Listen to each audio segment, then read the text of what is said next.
Hallo und herzlich willkommen zu einer neuen Folge dieses Podcastes. Hallo und herzlich willkommen zur mittlerweile 80. Folge von Playmocast. Und in dieser 80. Folge ist Sabrina wieder mit dabei. Hallo Sabrina. Hallo. Und zum ersten Mal in einer regulären Podcast-Folge ist Matthias mit dabei, nachdem er zweimal in den Quizfolgen am Start war. Freut mich sehr. Hallo Matthias. Hallo zusammen. Wir gucken uns heute an, welche Joker-Sets die besten Sets der letzten Folgen waren. Es ist wieder Königs-Joker-Zeit und ich freue mich sehr.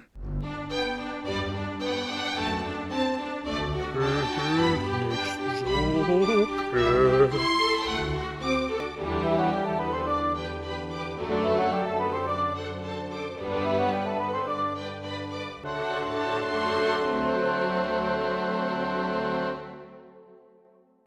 Und ich würde sagen, wir gehen direkt mal rein und fangen mit dem Titelverteidiger an, aus Folge 71. Da haben wir nämlich den ersten Königsjoker vom Playmocast mitgebracht. Das ist der tierische Badespaß. Der trifft hier auf die Ritterburg, auf die neue Ritterburg von Playmobil, auf Philips Set aus der Neuheitenfolge 73. Und jetzt bin ich gespannt, wer für euch der erste Favorit hier ist. Sabrina, wenn du magst, fang ruhig an. Ladies first, ganz der Gentleman. Na klar, oder?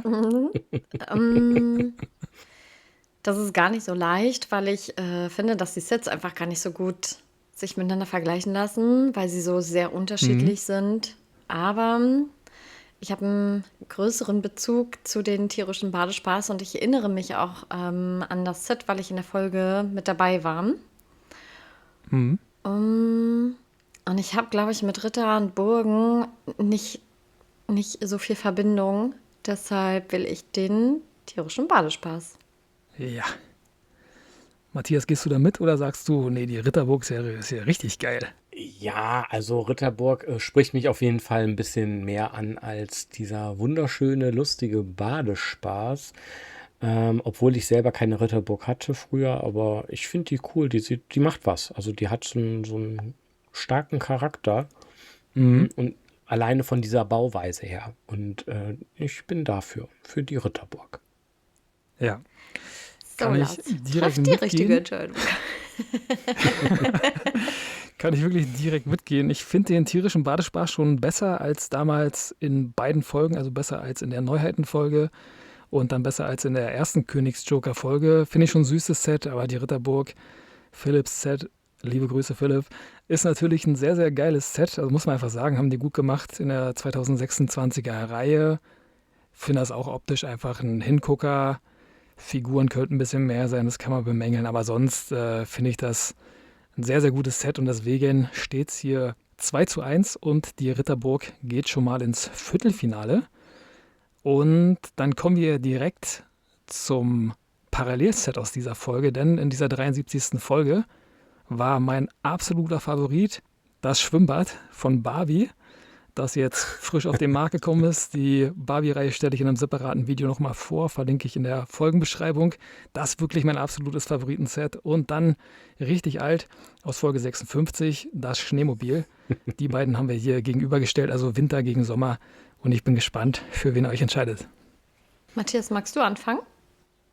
Sehr gerne. Vielen Dank fürs Vorlassen. Also, ich finde dieses Schneemobil total toll. Alleine auch, weil es schon älter ist, ne, wie du schon gesagt hast. Und spricht mich auf jeden Fall an. Das heißt aber jetzt nicht, dass ich diese bunten Kategorien oder so ausschließe oder so, weil es da früher auch so knallbunt war. Ich mag auch irgendwie einfach dieses Fahrzeug. Also ich würde mich dazu entscheiden, ja. Finde ich gut. Ja. Sabrina, gehst du mit oder soll ich zuerst abstimmen hier? Ich mache direkt weiter. Ich entscheide mich schon wieder gegenteilig. Es tut mir leid. Es ist überhaupt nichts Persönliches. Ja. Hier ist unsere erste Spannung Wir zu hatten vernehmen. tatsächlich heute schon eine tolle Kopf- oder Zahlfolge. Und da ging es um ganz viel Sommer. Und ich bin ein Sommermädchen. Und deshalb, schon alleine deshalb will ich dieses Set, weil mich das einfach anspricht. Es gibt mir einen Flair. Und ich mag das eben auch Mhm. mit diesen ganzen Pastellfarben, finde ich schon sehr schön und sehr süß. Und deshalb bin ich bei dem Barbie-Badespaß. Ja, wir haben in dieser Kopf- oder Zahlrunde dann auch über den Sommer gesprochen und über den Winter und wie cool der Sommer ja einfach ist. Und ich finde dieses 1992er Winterset wirklich perfekt. Also finde das richtig, richtig gut. Deswegen war es ja auch in der Folge 56 mein Favoritenset. Ich muss aber sagen, obwohl das Set wirklich perfekt ist, finde ich das Barbie-Badeset einfach traumhaft schön. Ich finde die ganze Barbie-Reihe traumhaft schön. Also mir gefällt da wirklich alles. Das ist vielleicht kitschig und der eine sagt vielleicht, ja, das brauche ich nicht in meiner Playmobil-Welt, aber ich finde, genau das brauchen wir. Das ist eine coole Vielfalt, das sind geile Farben, das sind geile Figuren. Das ist sommerlich Mhm. einfach, das ist ein Traum. Ich finde das richtig, richtig geil und hoffe einfach weil es Barbie ist und weil es cool ist und so viel Lebensfreude versprüht, dass das Set sehr weit kommt. Und wir gucken mal, wie es hier im nächsten Achtelfinale aussieht. Dann hier haben wir wieder zwei sehr, sehr unterschiedliche Sets dabei. Wir haben einmal nochmal aus der gleichen Folge wie das Schneemobil haben wir so ein Winterset dabei, das sehr, sehr süß ist, mit Kind, Schlitten, Mutter und einem perfekten Schneemann und Mhm. natürlich aus Folge 75 Leos Lieblingsset, liebe Grüße an Leo, das große Piratenschiff. Ich fange mal an hier einmal und sag, das ist ein unfairer Vergleich. Ich finde beides wirklich sehr, sehr gut, muss mich am Ende aber für das Piratenschiff entscheiden. Obwohl es links auch süß ist, aber das Piratenschiff ist schon geil gemacht, obwohl, ja, das Motiv dann nicht so richtig cool ist auf dem, wie heißt das, auf dem Segel. Also, das ist schon, ja, ist aber geil. Was sagt ihr? Matthias, möchtest du oder lässt du mir den Vortritt? Komm, wir wechseln uns jetzt mal ab. Jetzt darfst du noch mal. Ja, okay, das ist ein Deal. Ja, ich gehe damit. Ich finde auch, dass das nicht so ganz fair irgendwie so ein Vergleich jetzt ist. Ich mag das Winterset, ich finde die Figuren auch ganz süß und den Schneemann, aber hier punktet für mich tatsächlich auch das Piratenschiff. Ich finde das gut gemacht, das gefällt mir auch farblich gut. Mhm. Ob das Motiv jetzt auf dem Segel so das Passige ist, ja, da bin ich ganz emotionslos. Aber ich finde es so im Allgemeinen finde ich das einfach sehr, sehr, sehr, sehr nett anzusehen. Ja, Äh, Emotionslos, na gut. Also ich bin genau das Gegenteil von dir eben gewesen. Ich bin tatsächlich so ein richtig schöner, muckeliger Wintermensch. Und ich hätte dann tatsächlich diese Winterszene dann genommen und die nehme ich auch. stark. Ja, Okay. interessant. Das ist in dem Fall ein bisschen ärgerlich, ja. Ein bisschen ärgerlich für dich, weil schon 2:0 stand und jetzt 2:1. Aber finde ich cool, dass du hier die Wintersets so stark vertrittst und die einfach Mhm. besser findest, weil die haben ja einfach sehr, sehr viele Besonderheiten mit dabei. Die haben eine tolle farbliche Gestaltung und sind auch wirklich cool. Und wirklich cool war für mich auch Folge 57, denn da war Lorenzo Ligresti, mein Lieblingspodcaster, zu Mhm. Gast. Wirklich mein absoluter Lieblingspodcaster. Der macht einen Basketball-Podcast, mit dem bin ich über Instagram in Kontakt gekommen, habe den irgendwann mal gefragt und hatte ein bisschen Kontakt zu dem, habe dann immer so ein bisschen Feedback gegeben zu den Podcast-Folgen. Dann sind wir so ins Gespräch gekommen, haben dann zufälligerweise auch über Playmobil gesprochen, weil er damit in seiner Kindheit halt zu tun hatte. Und dann war der einfach in Folge 57 mit dabei. Und er hatte als Favoritenset dieses Fußballset hier. Das ist das ganze Spielfeld mit den Figuren. Ist schon ziemlich cool. Und aus Folge 77, die ich mit Tobi zusammen gemacht habe. Liebe Grüße an Tobi. Das ist die Indianerfamilie, die da meine absoluten Lieblingsindianer waren. Und jetzt bin ich gespannt, ob ihr eher in den sportlichen Bereich geht oder in den Wilden Westen. Schieß direkt mal hier raus, ja. Aber kein Ball. Ich bin für die Indianerfamilie. Total klasse. Ich Ja. kenne diese Sets zwar nicht, aber ich kenne natürlich einige andere Sets aus vergangenen Jahrzehnten. Und Hm. ich habe da schon das ein oder andere gehabt und das ist total toll. Das gefällt mir hier unheimlich gut. Ja. Und deswegen bin ich dafür. Däh. Ja. Sabrina, gehst du da mit? Ja, also 1:1 habe ich gar nichts weiter. Ich habe mit Fußball gar nichts am Hut. So gar nicht, gar nicht. Hm. Und deshalb, also mir gefällt das Indianer-Set auch sehr gut. Ich finde die Figuren Ja. gut gemacht. Ich mag diese Gestaltung so allgemein. Ja, mehr habe ich gar nicht hinzuzufügen. Matthias hat schon ganz viel Ja. gesagt, ganz viel was ich auch gesagt hätte. Kann ich mich direkt anschließen. Ich finde das Set wirklich traumhaft, finde die Farben traumhaft, finde das Motiv wunderschön. Also das ist wirklich richtig geil, was da Playmobil 96 und 97 gemacht hat. Die Indianer-Sets sind alle cool. Also könnt ihr gerne nochmal Folge 77 hören. Da sind wirklich ein paar Highlights dabei. Und das Highlight von Tobi aus dieser Folge kommt direkt im nächsten Vergleich, denn wir haben hier einmal aus der Piratenfolge mein Lieblingsset. Das kleinste Set, glaube ich, aus dieser Folge, aber ich fand es halt richtig süß. Das sind die beiden Piraten. Die haben wir gegenübergestellt mit Tobis Indianern aus, wie gesagt, Folge 77. Sabrina, was sagst du? Ich habe eben gerade gedacht, oh, das fällt mir jetzt, glaube ich, ein bisschen schwer.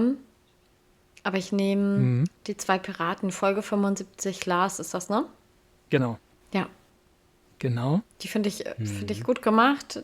Irgendwie, Ja, ja, Punkt. Ganz kurz und knackig. ja, recht, ja. Dem schließe ich mich tatsächlich an. Also ich finde Ja. das andere Set auch nicht schlecht. Das gefällt mir auch sehr gut. Aber von Folge 75 finde ich irgendwie noch so, das sind so richtige so Piraten und kann mir richtig gut vorstellen, dass das bei den Kindern oder auch Erwachsenen super angekommen ist. Und spricht mich auf jeden Fall sehr an, so richtige Rabauken, ne? Also Ja, ja. Ja, gefällt mir. ja. Das war ein cooles Set aus den Neuheiten von 2026, aus dem ersten Katalog. Und ich finde die Indianer, Tobis Indianer wirklich perfekt. Finde die richtig, richtig gut. Hm. Ich finde die einfach, die sind Weltklasse. Und ich bin da manchmal so ein bisschen komisch und sehe so die rechte Figur der Piraten. Das habe ich auch in der Folge mit Leo zusammen gesagt. Das ist so mit die beste Figur seit 2000, die ich gesehen habe. Dieser Petrolton mit diesem Orange zusammen. Ich finde das einfach nur traumhaft. Und schon alleine wegen dieser einen Figur würde ich sagen, das Piratenset ist hier mein Favorit, obwohl es das kleinere Set ist, aber das ist farblich so gut gestaltet. Da würde ich sagen, die kommen hier eine Runde weiter. Also sind wir uns da alle einig und dann steht es hier sogar 3:0. Wir machen weiter mit dem Adventskalender von Duck on Call. Die Folge habe ich zusammen mit Christian gemacht, war Folge 62. Duck on Call hatte keine große Präsenz, wie ihr in dieser Folge festgestellt haben werdet. Da gibt es aber diesen coolen Adventskalender, der richtig geil ist. Und für den haben sich Christian und ich beide entschieden, unabhängig voneinander.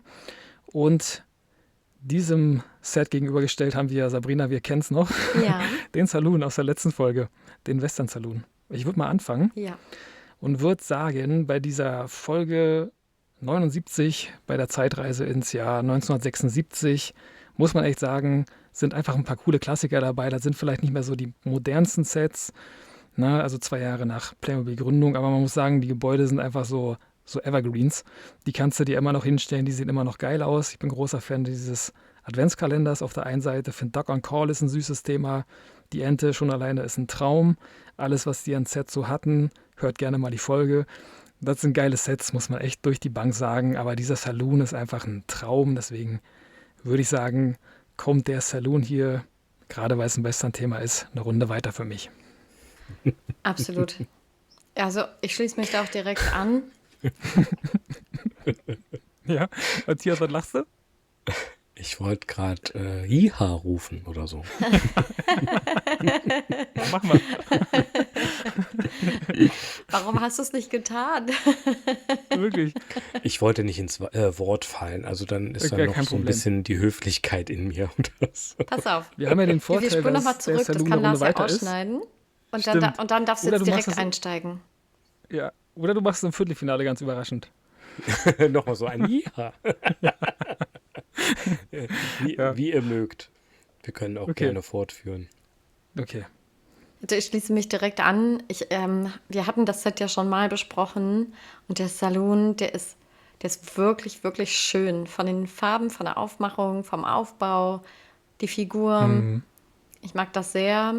Und genau, da kann das Duck Weihnachtskalender-Set leider nicht mithalten. Ich entscheide mich auch für den Saloon. Ja. Jiha. Da geht doch noch mehr. Auch wenn, Okay. ich Wir waren bin maximal heiser. 40%, Matthias. Auch wenn ihr euch schon dafür entschieden habt, ich hätte es auch genommen und ich nehme das auch. Mhm. Du hast am Anfang, wie du es kurz vorgestellt hast, schon eigentlich was gesagt, dass es eigentlich immer wieder aufstellbar ist. Und das ist für mich genauso mein Gedanke auch gewesen. Ganz tolles Set, also gefällt mir sehr Ja. gut. Ja, so wie zeitlos, ne? Einfach Ja. ist wirklich ein Klassiker und den kannst du immer wieder rausholen. Der macht eine Menge her. Sind alte Gebäude. Western ist ein altes Thema, passt da wunderbar rein. Juckt gar keinen, wenn Mhm. es noch da ist. Also sehr, sehr geil einfach. Und sehr, sehr geil, Sabrina, muss ich ganz kurz sagen, Folge 78, Horses of Waterfall, war eine coole Reihe, sehr, sehr viel Pferde, cooles Thema für uns. Deswegen haben wir uns auch beide für dieses Picknick-Set hier entschieden. Und Matthias, jetzt will ich dich fragen, weil du in dieser Folge nicht dabei warst, weil du dieses Set noch nicht kennst, ist jetzt natürlich in diesem Fall jetzt nicht so wichtig, weil das Set Mhm. automatisch ins Viertelfinale kommt, weil es keinen Gegner hat. Wir waren hier beide für dieses Set. Mhm. Aber ist das tendenziell ein Set, was dir gefällt, oder denkst du, das wird in der nächsten Runde gleich ausscheiden? Das fällt raus. Autsch. Herzlos, wirklich. Das Ja. fällt raus, weil es ist nett gemacht und was ich auch schön finde, ist, dass diese Pferde total modern aussehen, so wie Mhm. heutzutage, halt so beweglich und ne, so elegant. Ja. Aber ich glaube, die haben keine Chance, noch weiterzukommen. Ich Mhm. glaube, da sind andere Sets, die weitergekommen sind, glaube ich, ein bisschen stärker. Ich bin gespannt. Ja. Wir werden es erleben. Ja. Und wir ermitteln schon mal den nächsten Gegner dieses Sets. Da haben wir aus Folge 74, aus der Zeitreisenfolge ins Jahr 2006, die Quadriga. Die haben wir mitgebracht aus der Antike und Sabrina, dein Favoritenset, die Reisenden aus der Zeitreisenfolge. Es ist witzig, sind beides Zeitreisenfolgen und hier haben wir einmal, wie gesagt, 2006 gegen 1976. Matthias, willst du noch mal anfangen, weil du in diesen Folgen nicht vertreten warst? Ja, ich bin da bei dem Set von Folge 79. Mhm. Gefällt mir einfach gut. Also das sieht so, das ist so nostalgisch aus. Das hat Ja. so was zeitlos Charakterliches. Ich mag diese Schirme. Ist halt auch gar nicht irgendwie also für eine Gegenüberstellung echt gemein, ne? Weil das sind wirklich zwei verschiedene Welten, unheimlich Mhm. verschieden. Aber das gefällt mir direkt von Anhieb gut. Was soll das genau sein? Was hast du nochmal gesagt, was das Das ist? sind Reisende. Also die hatten 1976 sehr, sehr viele Reisende und Mhm. ja, viele Leute, die unterwegs waren mit Gepäck und Ah ja, das ist okay. hier genau Ja, das das ist Thema. schön. Das gefällt mir. Also ich bevorzuge die die reisende Gesellschaft Ja, mit Regenschirm. oder Sonnenschirm in dem Fall. Ich weiß nicht genau, kann beides Mhm. sein. Ja, ja. Mhm. Sabrina, gehst du mit oder bist du absoluter Fan von der Quadriga und denkst dir so, boah, du hattest ja schon ein gutes Set, aber was Lars und Tobi da hatten, das ist ja nochmal eine ganz andere Spur. Nee, also das war jetzt ein guter Manipulationsversuch, aber der zieht nicht. Matthias hat schon, Schade. ich fand das total schön, was Matthias alles gesagt hat, weil das fast so im Wort ähnlich war, was ich schon mal zu dem Set gesagt habe. Ich habe auch gesagt, die Farben, das spricht mich direkt an, es erinnert mich an die Mhm. Zeit. Ich fand die Schirme auch toll und finde sie immer noch toll. Mit den ganzen, also ich finde dieses Set so rund, so wie es da ist. Und deshalb würde ich mich auf jeden Mhm. Fall auch wieder dafür entscheiden. Ja, ich muss sie gar nicht lange überlegen. Ich finde die Reisenden einfach ziemlich perfekt. Das ist auch wieder so ein zeitloses Set und finde gut, wie die einfach mit den Farben arbeiten, mit den Figuren arbeiten. Finde so witzig, wenn man sich so vorstellt, dass das Sonnenschirme sind, dann hast du ja in der Farbe der Sonne so ein bisschen rot, so ein bisschen gelb und finde witzig, dass sie dann irgendwie die Schirme auch in diesen Farben gemacht haben. Ist vielleicht ein Zufall, aber ist irgendwie ganz süß und ja, Antike gibt mir generell nichts.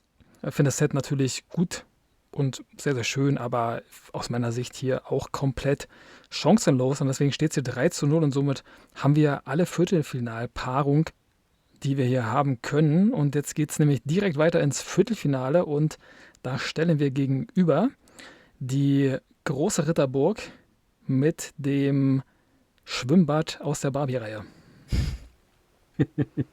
Puh. Ich Das glaube, ich ist weiß schon, wie es Wahnsinn. Also, ausgeht. Ich glaube, ich weiß auch, wie es ausgeht. magst du es sagen? Nee. Also ich glaube, es wird die Ritterburg, aber ich kann mich auch irren. Nee, nee, das glaube ich Mhm. nämlich nicht. Ich glaube nämlich genau das andere. Also die Ritterburg ist ja mein Favorit schon gewesen in der ersten Mhm. Runde. Aber das ist schon, das andere ist so frisch, ne? So modern, so frisch Ja. und macht Spaß. Man hat Lust auf Sommer und so weiter. Also ich jetzt nicht, bin ja ein Wintermensch, aber das, Mhm. das spricht halt so dafür, so diese Erfrischung. Mm, Deswegen kann ich mir vorstellen, dass es diese Badelandschaft sein wird. Also du Ja, nimmst aber du die? bist für die Ritterburg. Ich bin dafür, ja. Mhm. Ach, okay, das hätte ich jetzt zum Beispiel mir gar nicht gedacht. Ich hätte jetzt gedacht, du nimmst die Ritterburg, Matthias. Aber interessant. Ich war mir aber ziemlich sicher. Nee, Matthias, du bist für die Ritterburg, ne?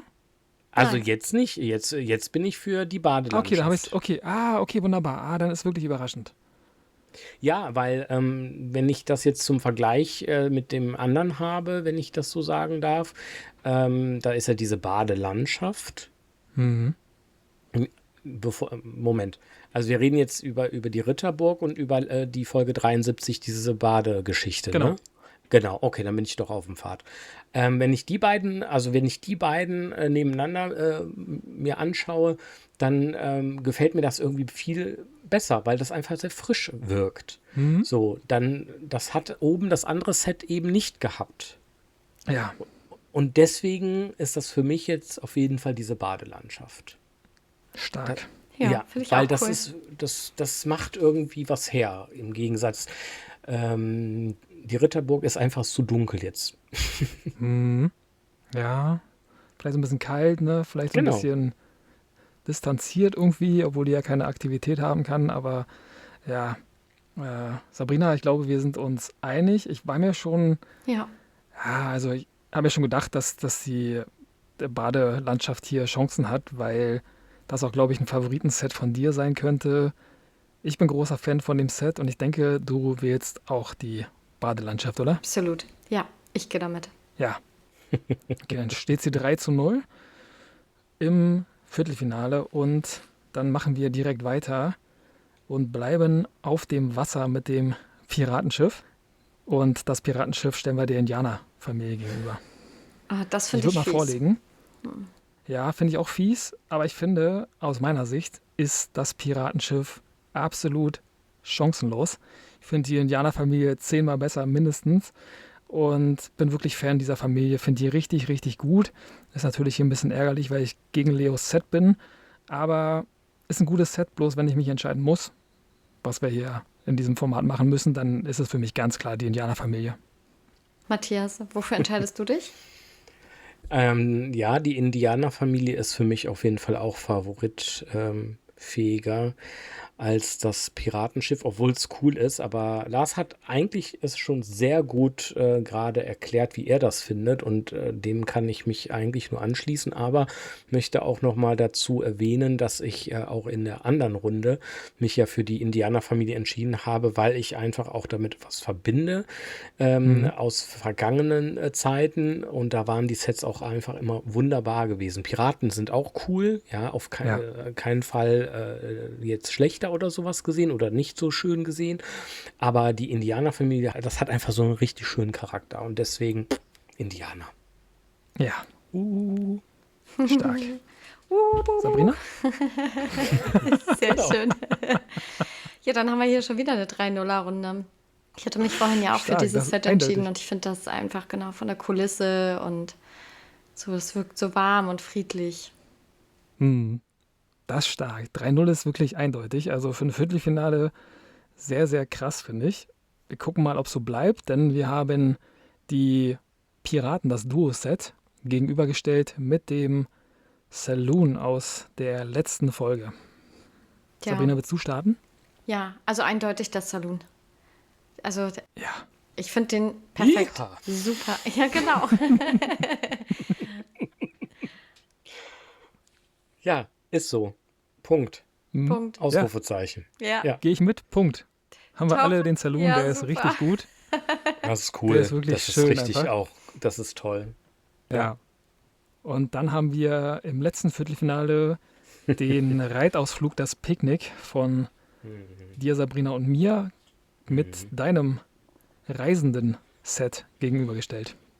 Ja, und jetzt wird Ja, sich beweisen, was Matthias vorhin gesagt hat. Ja. genau. Also ich starte einfach mal diese Runde und da ist einfach, die Reisenden sind für mich einfach schön. Also es ist für mich ganz klar mein Favorit von den beiden und hat einfach ganz tolle Ausstattungen. Die Schirme sind toll, die Figuren sind schön. Doch, gefällt mir sehr gut. Ja. Es hat so ein bisschen was mit Saloon, das ist so einfach so zeitlos und kannst da immer wieder ansehen und gefällt mir sehr gut. Ja. Ja. Auf jeden Fall. Ja, ich bleibe da in jedem Fall auch dabei.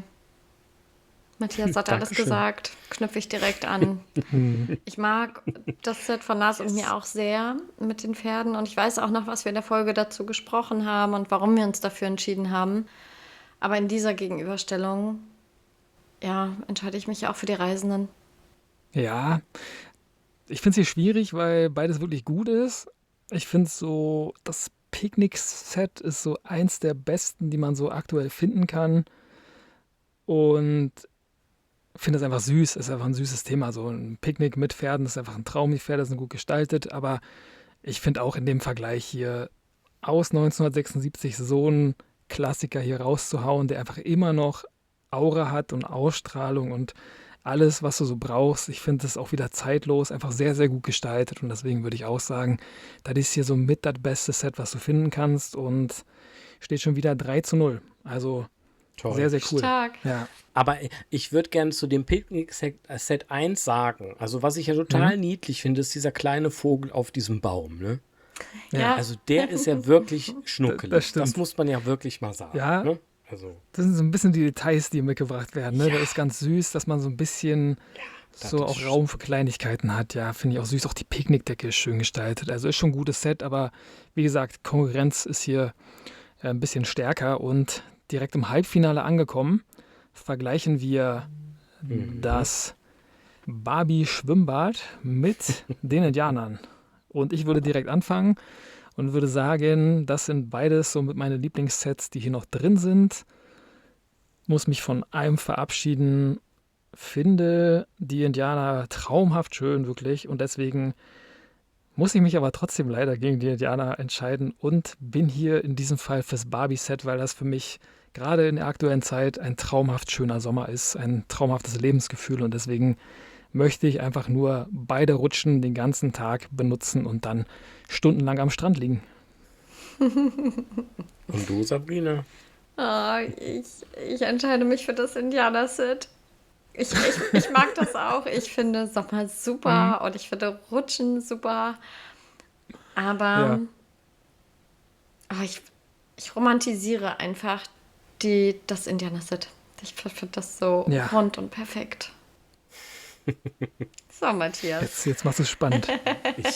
Ich glaube, man kann es schon erahnen, was ich auswählen werde. Ich entscheide mich natürlich für die Indianer. Stark.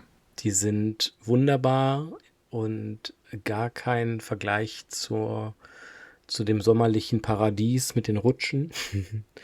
Aber das ist für mich auf jeden Fall ganz, ganz toll. Das nehme ich auf jeden Fall hier auch Stark. nochmal. Sehr, sehr cool. Schön. Und dann haben wir hier den Vergleich im Halbfinale auf der anderen Seite. Da geht es nämlich Kopf an Kopf im 1976er Vergleich. Da haben wir einmal den Western Saloon und einmal die Reisenden. Und jetzt bin ich gespannt. Matthias, willst du anfangen? Ja, würde ich gerne. Nicht. Doch, mache ich gerne. Es ist sehr schwierig. Also das Ja. fällt mir sehr schwer, weil ich beide total favorisiere, mit den Indianern zusammen übrigens. Aber da war es ja einfacher. Hier ist es jetzt so, ich habe mich ja die ganze Zeit auf den Saloon so fixiert. Das habt ihr ja auch gemerkt. Da war für mich immer ganz klar so, das ist das Set für mich, wenn es kam. Das andere Set ist auch richtig toll, gefällt mir auch sehr gut, aber es wird der Saloon. Der Saloon. Ja. Sabrina, willst du zuerst oder soll ich es kurz und knapp machen? Ich kann es auch kurz und knapp machen. Also es wird bei mir weiterhin die Reisenden sein. Aber ich weiß, wie du dich Ja. entscheidest, glaube ich. Genau, deswegen meinte ich kurz und knapp, weil Ja. ich hatte ja schon in der Folge die Möglichkeit, mich zwischen beiden Sets zu entscheiden, Ja, sozusagen. genau. Ist natürlich ärgerlich, weil du hast auch ein traumhaftes Set ausgewählt. Also das ist wirklich sehr, sehr gut. Also Das stimmt. weiß ich nicht, da waren noch ein paar andere Sets bei, die gar nicht in die Auswahl gekommen sind. Da waren richtig gute Sets dabei bei den 24, die wir da mitgebracht haben. Und das ist einfach traumhaft schön. Also hier gibt es keinen richtigen Verlierer. Ein Set, was leider ausscheidet und ein Set, was in die nächste Runde kommt. Aber ja, ich würde sagen, mit dem Saloon haben wir hier einen würdigen Favoriten, einen würdigen Kontrahenten für die Indianer und da befinden wir uns gerade. Also wir haben im großen Finale hier den Vergleich zwischen der Indianerfamilie und wir bleiben im Western-Thema und haben den Western Saloon mitgebracht. Das ist Ja. schön heftig. Ja. Ja, Und jetzt möchte keiner anfangen. ich würde Machen wir würde erstmal eine anfangen. Schweigeminute, weil es so schön ist oder so. Ich fange gerne an, Okay, wenn ich darf. na klar, Gerne. gerne. Also vielen Dank. Das sind zwei Parallelen, die ja irgendwie auch zusammenpassen, wenn man jetzt so in die Geschichte geht, aber das machen wir heute nicht. Saloon ist wunderbar, also sowas von zeitlos und haben wir ja schon oft so auch beschrieben, dass man sich immer wieder hinstellen kann und die Indianerfamilie ist sehr nostalgisch, sehr sanft ansehend und sehr, sehr schön. Und das ist super schwierig, aber mein absoluter Favorit von beiden ist immer noch die Familie. Stark. Wow. Und schön beschrieben. Ja, Next one, please. ich würd's würde auch. direkt mitgehen. Ach so. Okay, dann mach Ja, du, sag Sabrina. mal. Wir gehen beide mit. Wir gehen beide einfach parallel mit. Willst du zuerst deine Gründe nennen? Aufregend. Soll ich, Lars? Ja, mach gern. Also, ich mache es jetzt ganz kurz und knapp, weil Matthias schon ganz viel gesagt hat und ganz viel Richtiges auch. Mein Gefühl zieht mich allerdings eher zum Saloon. Oh, krass. Warum? Ich mag den. Der ist so toll gemacht, der sieht schön aus. Ich mag diesen Cowboy, der den Salut da in Schach hält und aufpasst. Ja. Oh, jetzt muss ich auch nochmal drüber nachdenken. Jetzt steht es ja 1:1. Ich wollte nämlich gerade, wenn ich jetzt weiter dran gewesen wäre, ich meine, keine Ahnung, warum ich meine Stimme jetzt revidieren will. Oder zumindest meine Aussage. Das ist ein Kopf-an-Kopf-Rennen, muss man ganz klar sagen. Ich finde den Saloon traumhaft schön. Das sind so meine Lieblings-Westernhäuser von Playmobil. Also diese 70er, 80er Häuser sind die schönsten überhaupt, obwohl die ein bisschen kleiner sind als die danach kamen. Diese Flügeltüren da sind einfach ein Traum, die sind wunderschön. Die Westernfamilie ist natürlich auch, ich weiß nicht, die hat so viel, was einfach geil ist. Du hast da dieses Kind da noch mit bei, du hast so ein bisschen familiäre Interaktion. Das ist sehr, sehr süß, die Klamotten sind sehr, sehr süß. Und ich liebe Indianer. Der mit dem Wolftanz hat so viel gemacht, finde ich, mit dem Bild der Indianer. Kevin Costner sowieso großartig, hat jetzt gar nichts damit zu tun, aber muss ich immer wieder dran denken. Und für mich ist er ganz knapp, aber ich liebe den Saloon. Boah, finde die Indianerfamilie, weil ich die damals auch hatte und die damals schon ein Traum waren und ich die deswegen in der Folge favorisiert habe, finde ich ein ganz kleines bisschen besser und deswegen steht es hier 2:1 im Finale. Und ja, Königsjoker Nummer 2 ist die Indianerfamilie. Yay! Ja, Schön. Wir hätten die auch doppelt gratulieren können. Beide Sets von Lars. Ja, auf jeden Fall. ja gut, das ist ja dann Zufall irgendwie auch, aber ist natürlich cool. Ich werde mir dann irgendwann, weil ich die Folge gewonnen habe, ein Thema aussuchen für die Königsfolge und Matthias, dann können wir uns aus irgendeiner Folge zu einem Thema, können wir uns dann jeweils ein Set raussuchen, können die Folge zu dritt machen. Da werde ich mir was Spannendes einfallen lassen und dich dann dazu einladen, wenn du annimmst. Und dann können wir zu dritt dann besprechen, welches Set in einer bestimmten Fragestellung das Beste ist. Das wird, glaube ich, richtig lustig. Ansonsten bedanke ich mich sehr dafür, dass ihr hier so engagiert und begeistert dabei gewesen seid. Sehr gerne. Ja, sehr, Sehr gerne wieder. sehr gerne auch von mir. War war super Ja, spannend mit euch. finde ich auch richtig cool. Also Dankeschön. War ein richtiger Spaß hier, ein richtiger Ritt nochmal durch die letzten Folgen. Das ist immer wieder geil, wenn man irgendwie dann wieder direkt in der Folge ist und sich an die Sets erinnert, an den Ablauf. Das ist sehr, sehr cool. Also, liebe Zuhörer, liebe Zuhörerinnen, habt viel Spaß mit der Folge und ich hoffe, ihr hattet an diesem Punkt viel Spaß mit der Folge. Bleibt fröhlich, bleibt gesund und bis zum nächsten Mal. Ciao. Bis bald. Tschüss. Ciao.